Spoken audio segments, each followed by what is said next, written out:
Kar se mene osebno tiče, bi se prav lepo zahvalil seveda gospodu županu in pa Tomažu za to, bom rekel, mojo novo priložnost. Jaz sem zelo vesel, da smo se vrnili nazaj v Maribor in s tem pokazali, da nismo pozabili na Maribor in pa seveda, kar se je veliko ugibalo, kje jaz najraje boksam ali kje ne, oziroma ko sem šel na začetke, da je bil Maribor dovolj, sedaj pa več ni, daleč od tega. Če bi lahko sam so odločal, potem bi boksal večino oziroma vse v Mariboru, pa vendarle, kar se tega tiče, kot sem omenil, kot je Ulf omenil, sem zelo vesel, da bom dobil možnost tukaj med vami, se pravi spet nekako stopiti na tista stara pota, začetek, za mene začetna pota, prav tako kot je bilo nekoč in v bistvu v hecu, ko radi rečemo, lesi se vedno vrača domov. Do sedaj še ni bilo, bom rekel, pravzaprav veliko časa nekako razmišljati o njem, kajti bilo je veliko ostalih oziroma drugih nasprotnikov, s katerimi se bi lahko pomeril.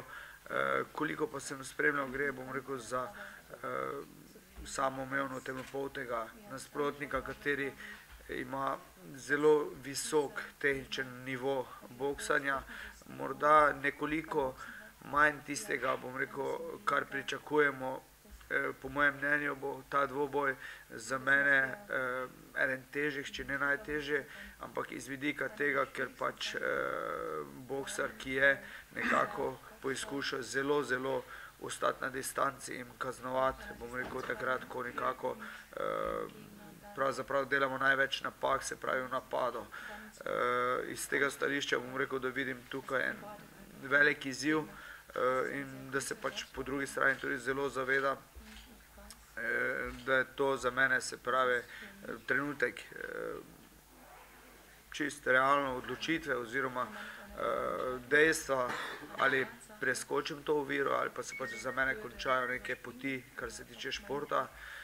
Se pravi, pred menoj je ena sama vizija, zmaga in pa vse bo potrebno za to narediti, verjamem oziroma vem pa, da to ne bo niti najmanj tako lahko, kajti tudi do sedaj, bom rekel, tistih kvalitetnih nekih videoposnetkov še nisem pogledal, to, kar sem pa videl, pa je to moje mnenje bilo, kar sem povedal.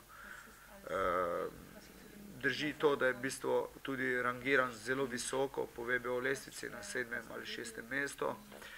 To pomeni, gledal sem tudi dvoboj, katerega je izgubil, ki ga po mojem mnenju v Angliji ni izgubil, ampak kakorkoli še en dokaz, da je pred menoj velik izziv in nič ni samoumevnega.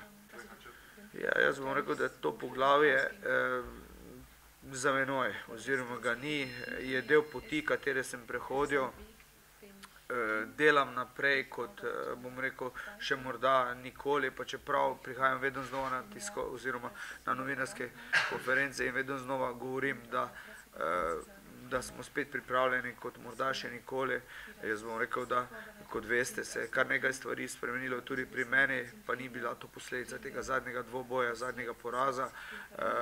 Tomaž Šegarinec je odšel v Katar, kjer trenira, kjer sedaj deluje Doli, tako da nismo več fizično skupaj, seveda se slišimo in bom rekel, da sem zelo vesel, seveda je bil tudi že pred tem z nami v timu in bom rekel, da smo se s Tomijem velikokrat zatekla, ko nismo imela rešitve, po inštrukcije oziroma po informacije do Boštjana Jakšeta, ki je tudi danes tukaj z nami in s katerim seveda tudi upravljamo v tem trenutku vse kondicijske in pa fizične treninge.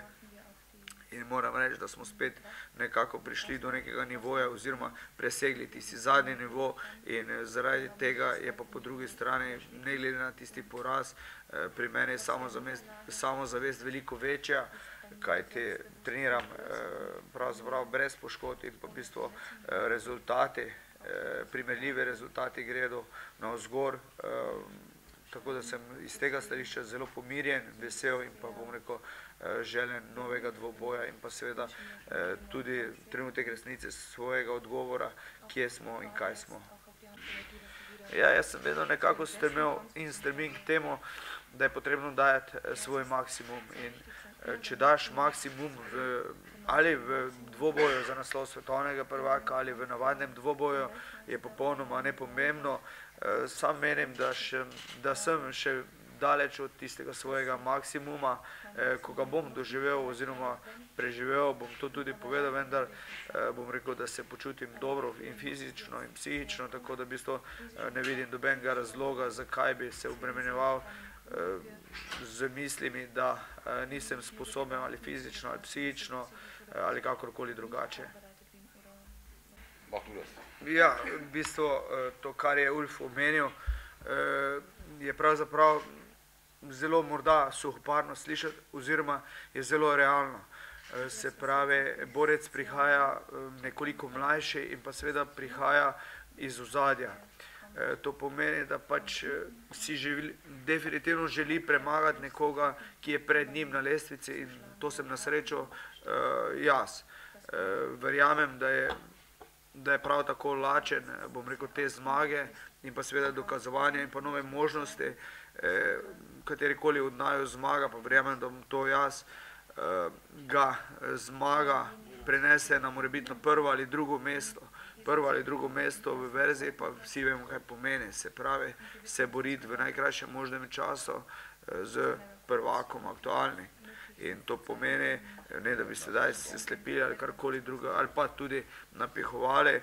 Meni pa je tisti, kateri je tukaj super šampion in seveda vsi nekako strmimo in si želimo do njega, k njemu. In zmagovalec tega dvoboja ima definitivno velike šanse, da se tudi pomeri oziroma da dobi možnost za naslov svetovnega prvaka. Je v bistvu zdaj to osnovo oziroma fiziko kondicijo velik del smo naredila z Boštjanom v Sloveniji, do 20. ostajam še v Sloveniji, se pravi zaključek pa se nadaljuje čisto običajno, se pravi sparingi in pa vse ostalo v Nemčiji. Mislim, da še odhajam za en teden na sparinge v Ukrajino, tako da potem se vračam spet nazaj v Nemčijo, potem pa je trenutek resnice v Sloveniji. Ja. Seveda, zadeva zakaj v Ukrajino. Ne gremo zgolj samo zaradi sparinga, gremo zaradi tega, ker tudi Lukas Konečni, kateri boksa v našem klubu, gre v Ukrajino osvajati naslova VBO, svetovnega prvaka, in ker je moj trener in od Lukasa trener Dirk Žemski, seveda to pomeni, da gremo skupaj, kajti ne morem biti brez trenerja en teden v Nemčiji, tako da v bistvu je to povod, zaradi česar grem v Ukrajino.